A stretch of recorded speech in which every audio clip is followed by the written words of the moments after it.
Assalamualaikum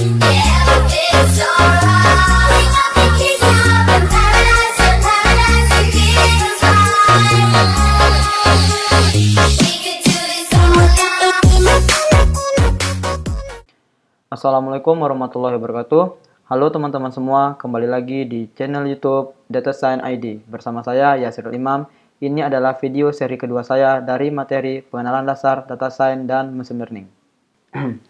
Oke, sekarang saya akan mengulas lagi atau merecap lagi materi sebelumnya tentang pengenalan dasar Data Science dan Machine Learning.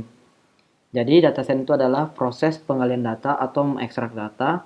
Jadi datanya itu difilter dulu untuk mendapatkan data yang sebenar-benarnya.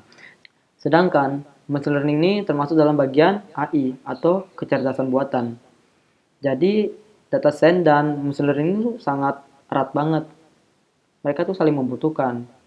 Data Science membutuhkan modeling data atau prediksi data menggunakan Machine Learning. Machine Learning itu berperan penting dalam itu.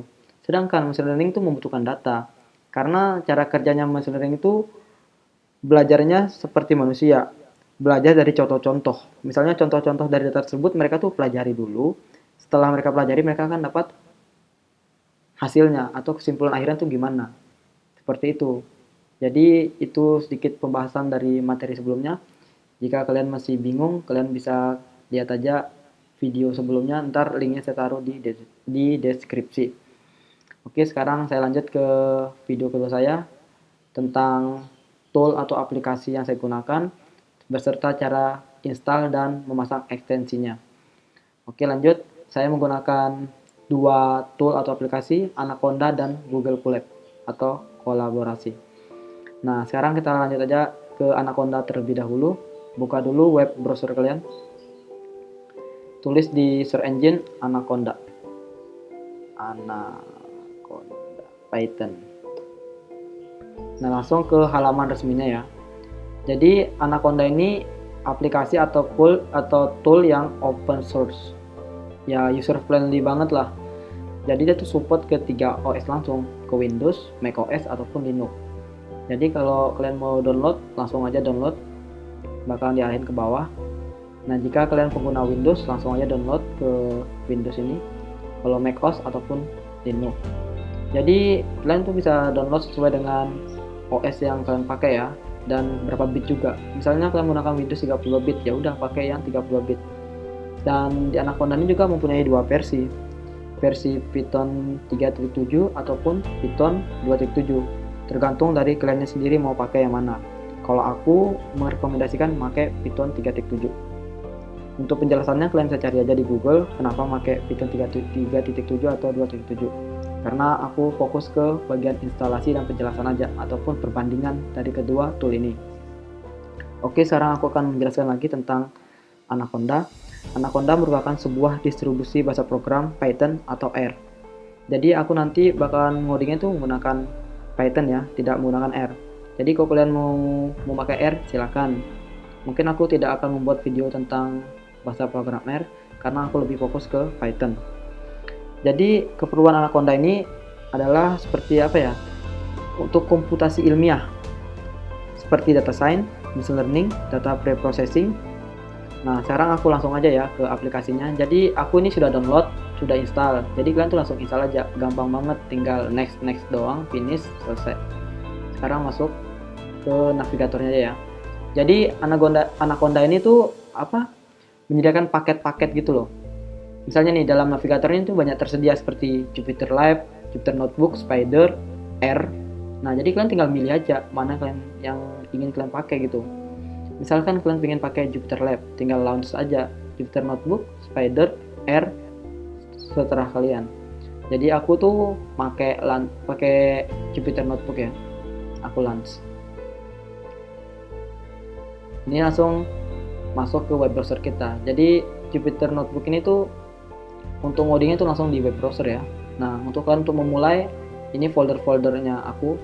Tapi kalau kalian pengen mulai langsung, bisa new, langsung ke Python 3. Tapi kalau kalian pengen upload folder file Python kalian bisa upload. Nah, kalian cari folder Python kayak ini, tugas 6, Python, open. Misalkan seperti itu. Sekarang aku langsung aja ke halaman ke halaman text editornya. Nah ini, kalau kalian mau ngoding silahkan aja ngoding di sini. Seperti ini interface-nya. Nah ini penjelasan tentang Anaconda. Nah sekarang aku langsung aja ke Google Colab ya. Nah caranya masak ekstensinya tuh gampang banget. Langsung aja buka ke Google. Nah ini aku pakai Gmail Queen satunya ya. Soalnya yang ini sudah aku pakai di Google Colab, udah terpasang lah ekstensinya. Sekarang aku pakai email kampus. Dan langsung kalian buka aja Google Drive. Nah setelah Google Drive terbuka, kita langsung ke halaman ini, ke baru atau kalau di bahasa Inggrisnya itu new ya. Nah setelah itu langsung ke halaman, ke bagian lainnya, terus pilih hubungkan aplikasi lainnya. Maaf ya, sinyal saya rada lemot. Nah di sini kalian tuh langsung cari aja ya, Colab atau kolaborasi. Nah ini. Nah ini sudah ada kan, kalian klik. Setelah itu kalian install ya. Ini bakalan langsung masang di ekstensinya, akan terpasang di Google Drive kalian. Pilih akunnya. Sabar. Masih loading. Ya, sinyal saya ini lagi bermasalah kayaknya. Ya sudah terpasang ya. Nah setelah itu, jadi kalau kalian ingin langsung mau pakai, dan langsung ke halaman baru, ke lainnya, dan langsung ke sini Google Colab. Jadi kenapa harus dipasang ke Google Drive ekstensinya? Nantinya kayak gini, jika kalian sudah buat file di di Google Colab, file Python, nanti bahkan tersimpan langsung ke Google Drive, terintegrasi kayak gitu, bisa nyimpan langsung. Makanya kita harus mengekstensikan dulu di Google Drive. Nah jadi halaman interface-nya itu seperti ini, sama seperti Jupyter Notebook, nggak beda jauh. Google Colab ini dia itu memberikan GPU secara gratis dibandingkan dengan Jupyter Notebook. Jadi Google menyediakan Google Colab untuk seorang developer atau programmer di data science. Misalkan kayak gini, spek laptop kalian tuh rendah. Nah kalau kalian pakai Jupyter Notebook untuk seperti deep learning, keras atau TensorFlow, laptop kalian tuh nggak bakal kuat untuk melakukan processing. Sedangkan kalau pakai Google Colab, mereka tuh memberikan layanan gratis, free GPU, tapi itu selama 12 jam, dan itu RAM-nya tuh sebanyak 12 GB mereka memberikan kepada kalian GPU. Bayangkan, kalian tuh bisa deep learning di laptop spek kentang dengan Google Colab. Itu kelebihan dari Google Colab. Sedangkan kalau aku ya merekomendasikan pakai Google Colab. Aku juga bakalan ngoding pakai Google Colab untuk di materi selanjutnya, tidak menggunakan Jupyter Notebook. Jadi kalau menurut aku ya, ini sama-sama bagus. Jupyter Notebook atau Google Colab ini bagus. Cuman alangkah baiknya kalian menggunakan Google Colab saja jika kalian terkoneksi ke internet. Tapi kalau kalian tidak ada internet, kalian lebih baik menggunakan Jupyter Notebook. Nah, jadi tergantung dari kalian sendiri.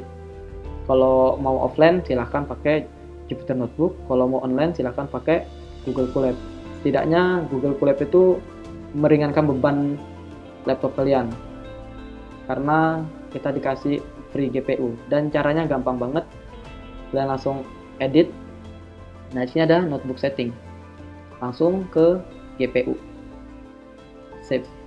Nah, jadi sangat mudah banget kan? Cuman buka lewat web browser langsung bisa ngoding dan dikasih layanan gratis gitu loh. Jadi aku rekomendasikan banget memakai Google Colab dibanding dengan Jupyter Notebook. Nah sekarang kita bandingkan aja. Kalau kalian ini, aku contoh aja yang ngoding ya. Misalkan di Jupyter Notebook, kita ini ngambil data dari internet misalnya. Aku pakai library Pandas dulu ya.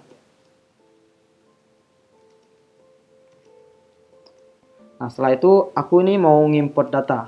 Misal ini nggak ada data CSV atau Excel-nya ya. Jadi aku tuh ngambil data dari internet. Jadi bisa aku tulis. Maaf ya, saya sedikit batuk, tapi tidak corona. Nah, misalnya aku tulis kayak gini. Sampel data. Aku run. dan error. Nah, ini di Jupyter Notebook karena dia tuh masih sifatnya offline. Jadi itu nggak bisa ngambil data dari internet. Sedangkan kalau aku nih mau belajar machine learning ya lewat Google Colab. Misalnya aku tuh nggak punya data. Aku mau ngambil data dulu ya dari internet. Import.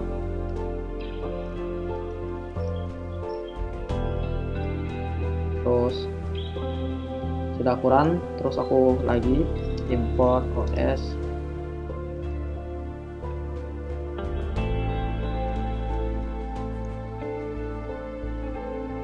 Sampel data. Tunggu ya, masih loading karena ini tergantung dari kecepatan internet kalian atau internet saya.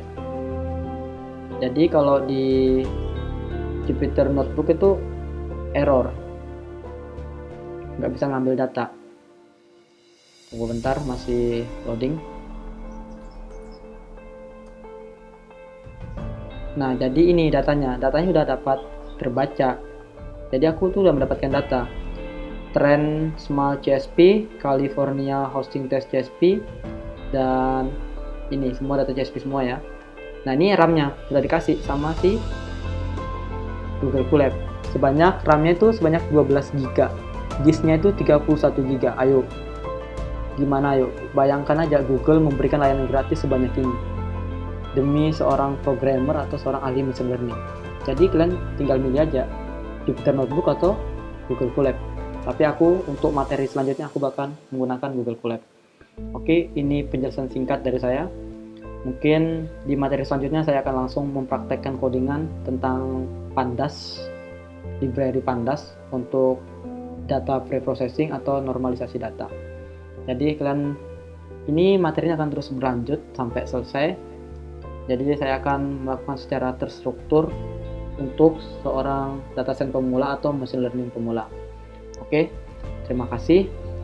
Dan buat teman-teman semua, semangat, tetap di rumah aja demi menyelamatkan orang lain di luar sana.